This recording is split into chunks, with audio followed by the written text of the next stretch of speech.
Hola a todos, nos encontramos nuevamente aquí en Semiótica de la Imagen. Vamos a hablar de la semiosis publicitaria. Una publicidad es un plano expresivo compuesto por diferentes códigos. Podríamos hablar del código verbal, el código iconográfico, el código del gusto. Su función básicamente es la de promover actitudes en sus espectadores. Por lo tanto, esta hace parte de los circuitos comunicativos. Por un lado, desde un circuito externo, en el polo de la emisión de los mensajes, encontramos que hay unos responsables de la producción de este, los cuales llamamos yo comunicantes, que están conformados en el universo de la publicidad y en todos estos lenguajes mediáticos por publicistas, operadores de los medios, quienes ponen en práctica las técnicas, los programas. También tenemos los diseñadores, los comunicadores o expertos en interpelar públicos. Y por el otro lado de este circuito externo tenemos a todas aquellas personas que interpretan el mensaje. Luego tenemos un circuito interno, que lo pueden ver ahí en la imagen. Tenemos el lugar donde se desarrollan todas las estrategias discursivas. En un primer lugar tenemos un yo comunicante, creado por los responsables de la comunicación, que se encuentran en el circuito externo, aquellos que acabamos de explicar. La enunciación, o mejor dicho, el yo enunciante, es esa voz publicitaria que no es más que un rol que se asume en la publicidad. Esto quiere decir, es esa voz persuasiva o retórica que nosotros escuchamos cuando estamos ante un mensaje publicitario, y es el que precisamente nos hace comprar.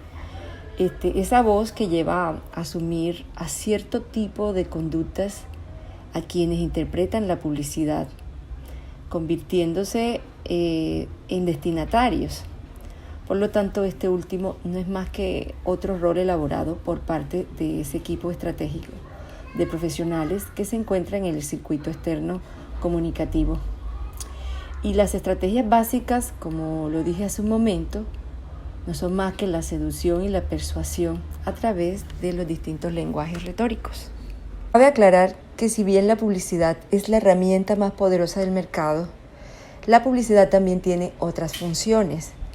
Por ejemplo, las publicidades institucionales que promueven, por ejemplo, campañas a favor de la preservación del medio ambiente, campañas contra el tabaquismo, campañas contra el racismo, la homofobia.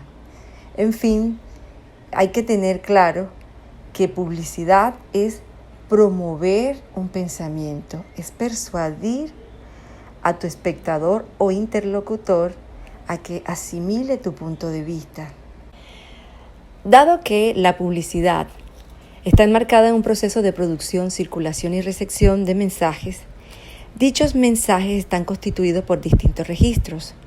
Por ejemplo, por el registro visual, por el registro verbal, y el hecho de que tenga o esté constituida por un registro verbal se puede analizar desde la perspectiva de las funciones del lenguaje. Eso quiere decir que nosotros podemos determinar dónde tiene el énfasis dicho enunciado o mensaje. Por ejemplo, puede estar dándose una función emotiva que tiene énfasis en el emisor, o, por ejemplo, en la función apelativa, que tiene énfasis en el receptor, o el énfasis puede estar en el canal, y se puede llamar la función fática o fáctica, o también, como lo dice Humberto Eco, la función estética, o como lo vemos acá, la función poética, o simplemente el código se refiere a sí mismo, y a eso lo vamos a llamar la función metalingüística. Vamos a ver algunos ejemplos. El enunciado verbal de esta publicidad, me fascina bañarme con él, está en la función emotiva o expresiva, como también se conoce, porque está en primera persona. En este caso, la estrategia publicitaria estaría en una persona que se ve representada en dicha publicidad, que está dando testimonio o está hablando de sus subjetividades. La señal para determinar la función emotiva es que está en primera persona del plural o del singular. En esta publicidad, La Riviera, también aparece un mensaje que dice, déjanos consentirte.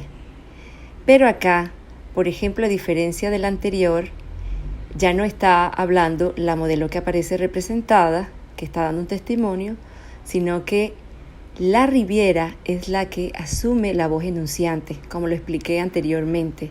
Cuando yo dije que había un circuito externo, donde estaban los responsables de la comunicación, en este caso el publicista, el diseñador, ¿verdad? Y acá en el circuito interno encontramos la voz de la Riviera. ¿Qué significa? Que la Riviera está personificada, la marca, y está hablando. El mensaje significa, está en primera persona y está hablando de déjanos consentirte. Todo eso tiene unas implicaciones connotativas, como por ejemplo que la Riviera se preocupa por sus clientes, está siempre pensando en el bienestar de las personas que compran el producto. El mensaje en esta publicidad está en función apelativa o también se puede entender como la función imperativa. Aquí, por ejemplo, vemos que se está interpelando a la segunda persona del circuito comunicativo. Bueno, esto significa que a nivel de estrategia publicitaria ya se está interpelando directamente al espectador, al consumidor, cuando le dice porque tú sabes, ¿sí? Entonces ya no está hablando de sí mismo, sino que está interpelando como una manera de establecer contacto con los interlocutores. Aquí podemos encontrar dos funciones. La referencial habla sobre cuando el mensaje se refiere a algo o a alguien que está por fuera del circuito. ¿Qué quiere decir esto? Que no es el yo, ni el tú, ni el emisor, ni el receptor, sino una tercera persona o alguna cosa del contexto. Entonces, en este caso están hablando de la cerveza Águila. Esta tercera persona, esta estrategia comunicativa o esta función generalmente se utiliza como estrategia para hablar del producto, en tercera persona, por supuesto. Entonces es aquí donde se habla siempre de los beneficios del producto, la cerveza, la crema, el champú, todos esos elementos de los cuales se les atribuye características o adjetivos superlativos, ¿sí? Me refiero a que normalmente el producto tiene propiedades magníficas, da felicidad, transforma completamente, ya sea el cabello, el cuerpo, el estado de ánimo, pero siempre lo está haciendo en tercera persona. Y también encontramos en esta misma publicidad la función que cuando habla de sin igual y siempre igual, la función estética del lenguaje, que acá más que informar, la idea es jugar con el lenguaje, poner las palabras de tal modo que tengan sonoridad, por ejemplo. Para el caso de la función fática o fáctica, lo que se trabaja aquí es que es una función que ayuda a establecer el contacto o a mantenerlo.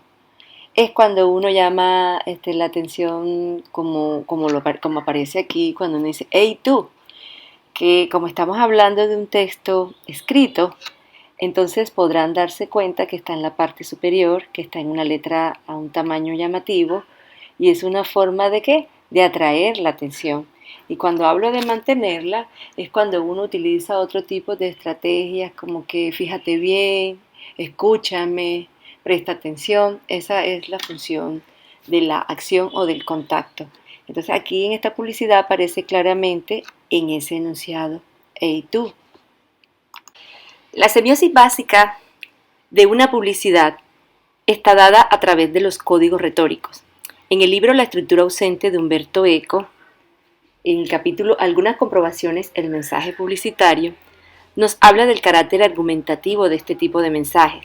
Si bien nos parece extraño hablar de argumentos en una publicidad, ya que este lenguaje nos parece fresco y sintético, al interior de él hay una relación lógica de si P, entonces Q. Esto quiere decir que la puesta en escena de una publicidad se presenta de tal manera que nos está enviando el mensaje que si compras tal producto, que sería P, entonces tu vida se transformará, que vendría siendo Q. Si le das tal alimento a tu hijo, P, entonces este será un bebé feliz, Q. Si usas tal champú, P, entonces serás una mujer exitosa, Q. Normalmente solemos hablar de retóricas para referirnos al lenguaje verbal, pero Humberto Eco nos hace caer en la cuenta que esto ocurre igual con las imágenes. Todo aquello que constituye un sentido puede tener este carácter, porque el elemento estético puede estar involucrado en muchas de las actividades humanas para convertirse en una herramienta fuertemente de la seducción. Vamos a hablar primero de un nivel icónico. Cuando hablamos de iconicidad en semiótica, nos estamos refiriendo, en el caso por ejemplo de una imagen como signo, a que ésta representa un objeto en relación a su semejanza. Entonces, como podemos ver, cada una de estas imágenes que estoy mostrando aquí tienen que ver con esa forma de iconicidad. Por ejemplo, el caso del plato de carne, que es una representación, es una imagen, se parece a un plato de carne real. Lo mismo ocurre con la cerveza, el cabello de la mujer y los labios. Pero, como estamos hablando de publicidad y estamos hablando de retórica, hay otro elemento que debemos tener en cuenta.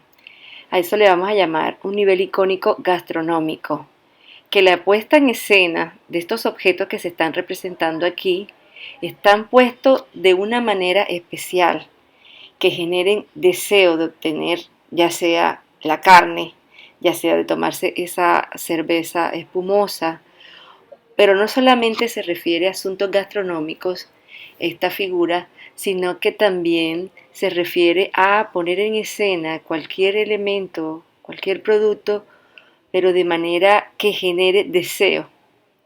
Entonces por eso vemos el cabello ultra brillante, los labios, que en ese primerísimo plano se ve muy sensual. Entonces para el caso de una mujer que querría tenerlos y lograrlos en esa textura con el pintalabio que compra. Entonces, ¿qué es lo gastronómico aquí? El nivel icónico gastronómico se refiere a que el producto muchas veces utiliza un primerísimo plano, un plano de detalle y se organiza de una manera tan atractiva que cuando el espectador ve tal imagen, entonces genera deseos. Entonces, ¿qué pasa? ¿Qué estrategia ocurre acá? Que la idea es conectar con el cuerpo, la idea es conectar con el propio deseo. Y eso es lo que va a persuadir a la compra. También podemos hablar de un nivel iconográfico. Este codifica de dos maneras. Uno de carácter histórico y el otro lo vamos a reconocer como costumbres publicitarias. Bueno, la publicidad aquí busca básicamente, en el caso de la codificación de carácter histórico, es utilizar en la publicidad un tipo de simbologías, un tipo de elementos que se reconozcan en la cultura. La intención acá, por ejemplo, es la de buscar la identificación del cliente. Es que la persona sienta identidad con el producto. Entonces muchas veces se utilizan los símbolos como la bandera. Por ejemplo, las cervezas no solamente venden una marca de cerveza, sino que la acompañan con los festivales, con las fiestas patronales, con los carnavales. Entonces venden alrededor del producto todo un contexto de significaciones que permita que el espectador se conecte a través de su identidad. Bueno, otros recursos de la cultura, son muchos recursos con los cuales las personas pueden tener esa adhesión emocional. Y aquí mostramos esta publicidad del banco donde toma una fábula muy representativa de nuestra cultura y es la de los tres cerditos. ¿Qué sacan de aquí de esta fábula? Sabemos muy bien que es una historia de tres cerditos, hermanos, pero los dos primeros no trabajan sobre la base de lo sólido, pero en la parte fuerte de dicha historia está en el tercer cerdito, que es ahorrativo, que se sacrifica un poco, pero que al final termina armando una casa donde se protege no solamente a él mismo, sino a sus hermanos. Todos esos valores de solidez se toman de las fábulas para atribuírselas al banco. Entonces ese es el nivel de reconocimiento que hace el espectador muchas veces inconscientemente. También tenemos aquí la publicidad de Telecom y entonces vemos una serie de elementos que tienen una significación muy importante. Por ejemplo, está el tema del primer hombre que llega a la luna. Estamos hablando de un hecho histórico muy importante, no solamente para nuestra cultura, sino para la humanidad completa. Pero también hay un bebé que está en un computador y este bebé lo que apunta a una simbología del futuro. Entonces, todos esos valores se le asocia a la marca. Estamos hablando de que eh, esta marca ha estado en los momentos más importantes de la historia, pero también está desde el pasado y continúa en el presente y por supuesto va hacia el futuro. Entonces eso es lo que conforma este tipo de codificación de carácter histórico. Otra forma de codificación que pertenece a este nivel iconográfico es lo que Humberto Eco llama costumbre publicitaria. O sea que no solamente la publicidad toma del repertorio de los símbolos de una cultura, sino que también inventa sus propias convenciones. Como lo he venido diciendo anteriormente, no solamente se vende el producto, se vende emociones, se vende símbolos, en fin. Entonces podemos ver en estas publicidades que lo light se representa a través del color azul, se representa a través del metro, la manzana puede simbolizar salud, o en el caso, por ejemplo, de esta publicidad sobre Fabuloso, sobre un desinfectante, que para poder representar la fragancia, entonces se ha convencionalizado la presencia de la naturaleza. Puede ser mariposa, flores, hojas. Estas organizadas alrededor del producto significa que el producto tiene un olor agradable. Entonces, cuando el espectador percibe tales elementos, inmediatamente sabe que eso está representando la fragancia. El color azul en estas costumbres publicitarias es bien importantísimo porque generalmente está vinculado a un valor máximo. En el caso, por ejemplo, de estas publicidades de FAT o de Ariel, si nos damos cuenta también están de color azul, que podemos asociarla con el cielo. Y eso hace que sea un color muy valorizado. En esta época de ventas de productos, y como les decía hace un momento, no solamente venden el producto, sino que venden una cantidad de imaginarios alrededor de él, podemos notar en estas publicidades que últimamente se promueve mucho el tema de que el producto tiene fuerza, el producto tiene energía, el producto es potente, ¿sí? Y esa potencia la representan a través ya sea de un aura, y como en el caso del Fa, que se supone que eso es lo que le da el poder, o en la publicidad de Ariel, que representan los neutrones y los protones. Ya el espectador se da cuenta que cuando echa el FAT a su lavadora hay pura energía. Todo esto es, por supuesto, una estrategia retórica para tener una confianza hacia el producto. El otro nivel que vamos a revisar es el nivel tropológico. Aquí, por ejemplo, vamos a ver distintos tropos o lo que mejor conocemos como las figuras literarias, siendo que No vamos a mirarlas en las poesías, en los textos literarios, sino que vamos a trasladarlos a las imágenes. Bueno, la primera figura que tenemos acá es la hipérbole, que sabemos que es la exageración. Las publicidades hacen buen uso de ellas. Aquí tenemos, por ejemplo, un carro que quiere mostrar lo liviano que es, que su chofer, su dueño, puede practicar jumping en él. También tenemos la publicidad de las salchichas rancheras hot.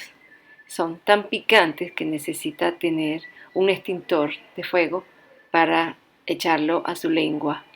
También tenemos la publicidad de Dow Chow del perro que se alimenta también con este producto, que no es el niño que lo saca a pasear, sino él, por su gran tamaño. La litote es otra figura antropológica. Es un tropo bien interesante. Esta la utilizamos para mencionar temas sensibles que no pueden ser explicitados normalmente. Entonces, esta muchas veces es una figura eufemística que trata de suavizar a través de sus estrategias dichos mensajes. Entonces tenemos, por ejemplo, estas publicidades sobre el cáncer mamario y como sabemos es un tema que hay que tratar con sutileza. Entonces, ¿qué mejor, por ejemplo, en la primera publicidad, donde en la parte inferior aparece un circulito con la figura femenina y se insinúa el seno sano y en este caso se reemplaza el seno enfermo con un corazón. Entonces a eso me refiero, que se afirma el seno enfermo, pero se niega al mismo tiempo con el hecho de que no se muestra explícitamente, y la hipofirmación está precisamente a través del corazón, que es la que suaviza el mensaje, la figura que suaviza el mensaje. También tenemos que el hecho de estar en un fondo rosado, el rosado simboliza sutileza, simboliza delicadeza, simboliza lo femenino, pero también vemos aquí que están los globos en este caso también simbolizan los senos, pero los globos también tienen sus propias características. El globo es sensible, el globo está, pero también puede explotarse. Así, de esta manera también quieren hipoafirmar que hay un seno sano y un seno que está enfermo y que está representado precisamente en el globo roto. Esta publicidad también es interesante porque nunca se va a mostrar en la promoción de las toallas higiénicas, de los tampones, nunca se van a representar realmente la sangre explícitamente. Entonces, en estos casos, todas las mujeres somos de sangre azul. Y aquí muestran en los productos que son donde indican que hay sangre, pero que no la hay, porque precisamente la muestran a través de dicho color. También tenemos esta publicidad que está promoviendo la denuncia de la discriminación y la homofobia en el contexto educativo. Entonces, cada silla podría representar un aula. El hecho, por ejemplo, de que las sillas sean de colores significa que hay que aceptar las diferencias de cada niño. Pero también, ¿dónde estaría la litote? Está en el hecho de que los niños no están, pero son simbolizados a través de dichas sillas. Entonces, es ahí donde nosotros podemos encontrar que se niega al afirmar o viceversa, se afirma al negarse. También tenemos el tropo de la participación mágica por acercamiento. Aquí esta se refiere a que generalmente se utiliza un elemento de prestigio, generalmente un personaje reconocido o un símbolo que esté ligado a un reconocimiento social y se le atribuye al producto o a dicha publicidad. Entonces aquí tenemos a Diana Kroll, que se vuelve el símbolo del Rolex, cantante y pianista famosa del jazz, entonces jazz, cantante, todos esos son elementos que connotan prestigio, connotan valoración y todo eso se le asocia a dicho producto. Generalmente cuando van a promover algo que tiene que ver con pasta, se asocia a Italia, porque Italia es quien tiene el prestigio a este tipo de producto.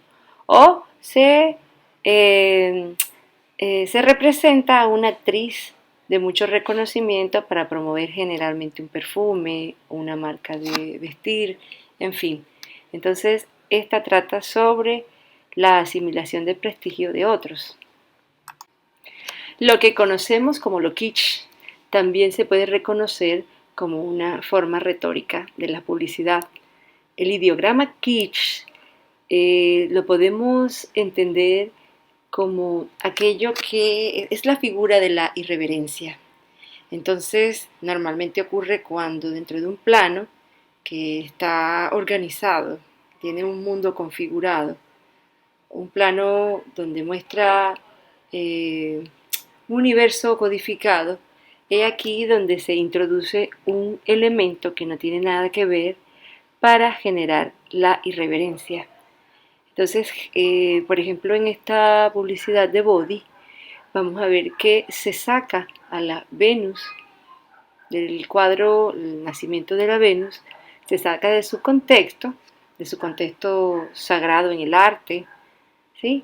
De su galería, y se establece en un contexto publicitario, además organizado con un color fucsia. En este ejemplo que tenemos aquí, que están promoviendo un carro, un Peugeot, el carro está irrumpiendo ese universo que presenta el paisaje romántico, ¿sí? El cuadro es un paisaje eh, donde lo normal es la naturaleza. Ahí aparece también una chica que está sentada en ese aura romántica y cómo el carro aquí termina irrumpiendo ese universo que ya está establecido. A eso vamos a llamar el ideograma kitsch. Para el caso de la metonimia doble, eh, esta figura que se está usando mucho en la publicidad, porque precisamente en el mundo del mercado se tiene la prevención de que los productos siempre son artificiales, de que nada es natural, de que todo es elaborado a través de la industria. Entonces, esta publicidad ayuda a persuadir a la gente a comprar estos productos diciéndoles que provienen de la naturaleza real. Entonces, la metonimia doble es cuando aparecen dos elementos que necesariamente se conectan y el uno afirma al otro y viceversa.